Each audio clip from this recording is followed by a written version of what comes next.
Hi. So I thought today we would go through a few of chapter 2 stories. Chapter 2 is he heard footsteps coming up the cellar stairs. There are ghosts in this chapter. One comes back as a real person.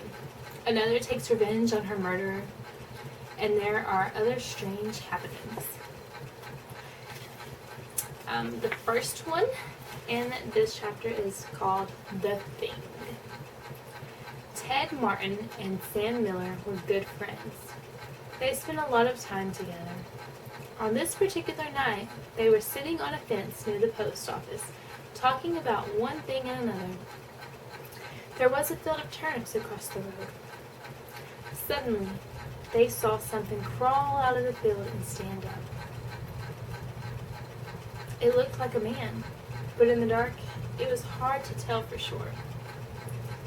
Then it was gone. But soon it appeared again. It walked halfway across the road, then it turned around and went back into the field. Then it came out a third time and started toward them.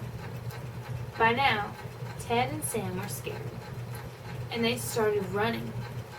But when they finally stopped, they decided they were being foolish. They weren't sure what had scared them, so they decided to go back and get a better look. Pretty soon, they saw it, for it was coming to meet them. It was wearing black pants, a white shirt, and black suspenders. Sam said, "I'm going to try to touch it. Then we'll know it's real." Sam said. He walked up to it and peered into its face. It had bright, penetrating eyes sunk deep in its head. It looked like a skeleton. Ted took one look and screamed. And again, he and Sam ran, but this time the skeleton followed them. When they got to Ted's house, they stood in the doorway and watched it. It stayed out in the road for a while, and then it disappeared. A year later, Ted got sick and died. Toward the end, Sam sat up with him every night. The night Ted died, Sam said he looked just like the skeleton.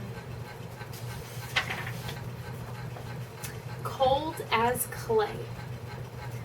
A farmer had a daughter for whom he cared more than anything on earth. She fell in love with a farmhand named Jim. But the farmer did not think Jim was good enough for his daughter. To keep them apart, he sent her to live with her uncle on the other side of the county. Soon after she left, Jim got sick, and he wasted away and died. Everyone said he died of a broken heart. The farmer felt so guilty about Jim's death, he could not tell his daughter what had happened. She continued to think about Jim and the life they might have had together. One night, many weeks later, there was a knock on her uncle's door. When the girl opened the door, Jim was standing there. "Your father asked me to get you," he said. "I came on his best horse." "Is there anything wrong?" she asked. "I don't know," he said. He packed a few things and they left. She rode behind him, clinging to his waist. Soon he complained of a headache. "It aches something terrible," he told her. She put her hand on his forehead. "Why, you are as cold as clay," she said. "I hope you are not ill." And she wrapped her handkerchief around his head.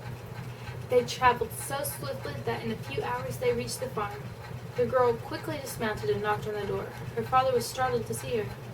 "Didn't you send for me?" she asked. "No, I didn't," he said. She turned to Jim, but he was gone. And so was the horse. They went to the stable to look for them. The horse was there. It was covered with sweat and trembling with fear, but there was no sign of Jim. Terrified, her father told her the truth about Jim's death. Then quickly he went to see Jim's parents. They decided to open his grave. The corpse was in the coffin. Around its head, they found the girl's handkerchief.